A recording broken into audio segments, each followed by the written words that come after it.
Hey, hello everyone. This is Chaplain Tony Repic, the chaplain for the 111th Attack Wing, and just wanted to spend some time with you here today, give you some words of encouragement and a great challenge as we find ourselves in this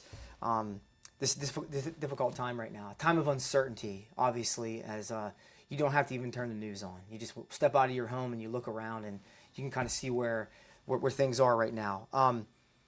As I began to think about what to talk about today.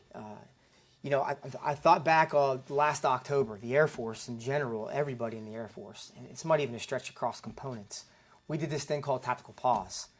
And the idea of that was to take a step back and begin to just connect with each other a little more, right? And right now, we're practicing this thing called social distancing, or physical distancing, if you will, where we can't come together. But thank God for technology, because we're able to connect, and we're able to still get together and encourage each other, even though it's not physical. We still can come together. But this tactical pause was all about bringing us together, and here we are now apart. We talked about resiliency, right? There's 4 components of airman fitness, and the one I'm going to really wrestle with today, and I'm going to challenge you on, is spirituality. And because spirituality is something that's so deeply internal, and something that right now, and I would argue as a chaplain, that always should be at the forefront of our concern, of our efforts, because God created all of us, and He has a plan and purpose for all of us. So what the heck is God's plan and purpose for this situation that we find ourselves in?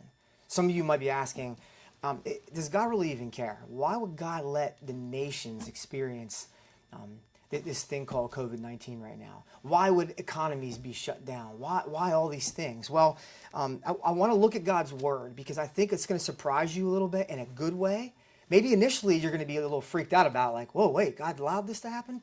But then I want to take what some of the difficult moments in people's lives were as God wrote the Scriptures through the Hebrew people, and what He gave Moses.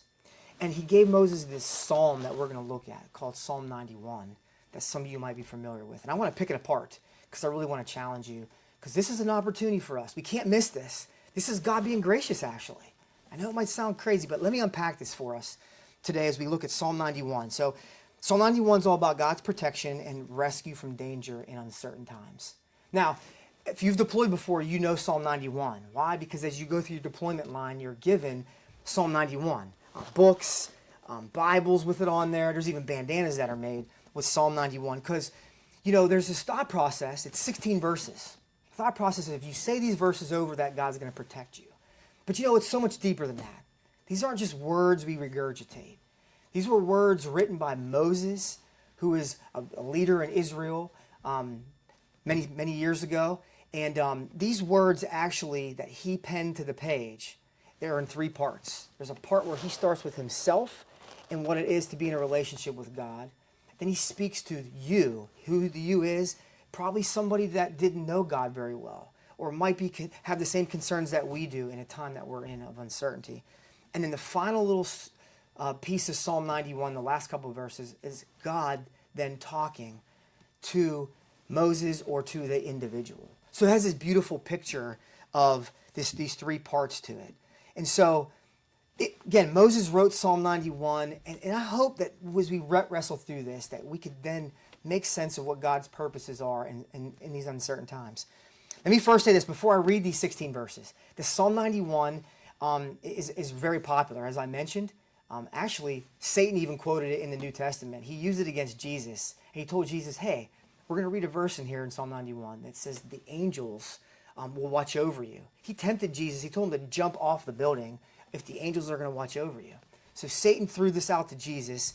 And also in our pop culture, we have lyrics from Soulfly, from the Jerry Garcia band, Madonna, and others that have used these lyrics in their songs. Why? Because they're powerful, and they're real, and they're true. And so let's read through Psalm 91 together today. And let me break this down and just give you just some words of encouragement and a challenge. So here's Psalm 91. He who dwells in the shelter of the Most High will abide in the shadow of the Almighty. I will say to the Lord, my refuge and my fortress, my God in whom I trust, for He will deliver you from the snare of the fowler and from the deadly pestilence. He'll cover you with His pinions, and under His wings you will find refuge. His faithfulness is a shield and buckler. You will not fear the terror of night, nor the arrow that flies by day, nor the pestilence that stalks in darkness, nor the destruction that wastes at noonday. 1,000 may fall at your side, 10,000 at your right hand, but it will not come near you. You will only look with your eyes and see the recompense of the wicked. Because you have made the Lord your dwelling place, the Most High, who is my refuge, no evil shall be allowed to befall you, no plague come near your tent. For he will command his angels concerning you to guard you in all your ways. On their hands they will bear you up, lest you strike your foot against a stone.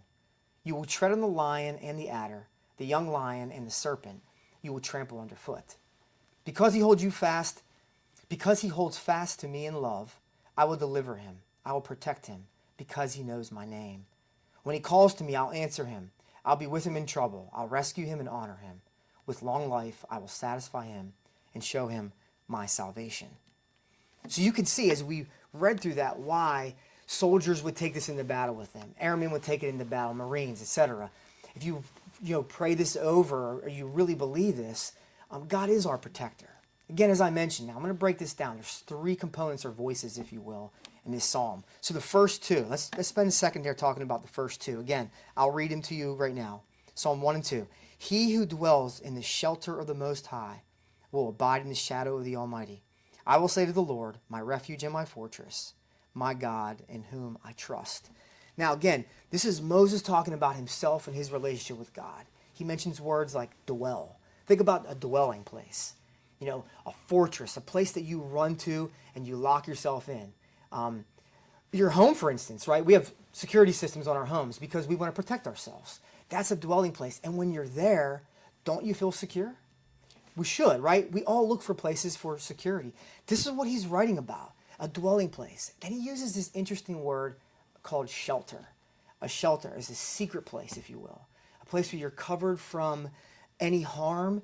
And this is what I'm going to challenge you with today, is do you know God? Do you have a personal relationship with him? And so for those of you that might be questioning this or not understanding what I'm talking about, it's really this. The shelter is this. God isn't looking for us to be perfect. In fact, he knows we can't be perfect, but he wants us to be real. And that's what the shelter allows us to do, to go be real, share our fears, our concerns. Again, the situation we find ourselves in, there's all kinds of things going on. So that's that shelter he's talking about. And he mentions this word abide, right? To be in and to remain steadfast. The idea of a relationship.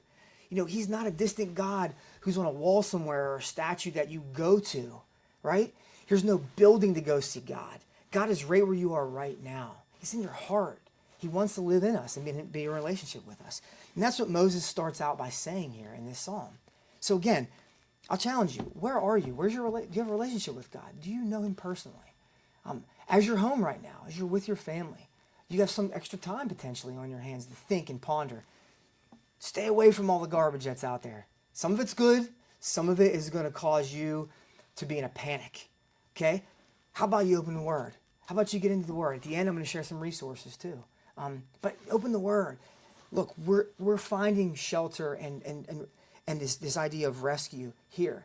And let me say this. Why can Moses say this? Here's why Moses can say this. If you don't know anything about Moses, I'll just give you a quick little snapshot of who he was. The guy had been through a ton.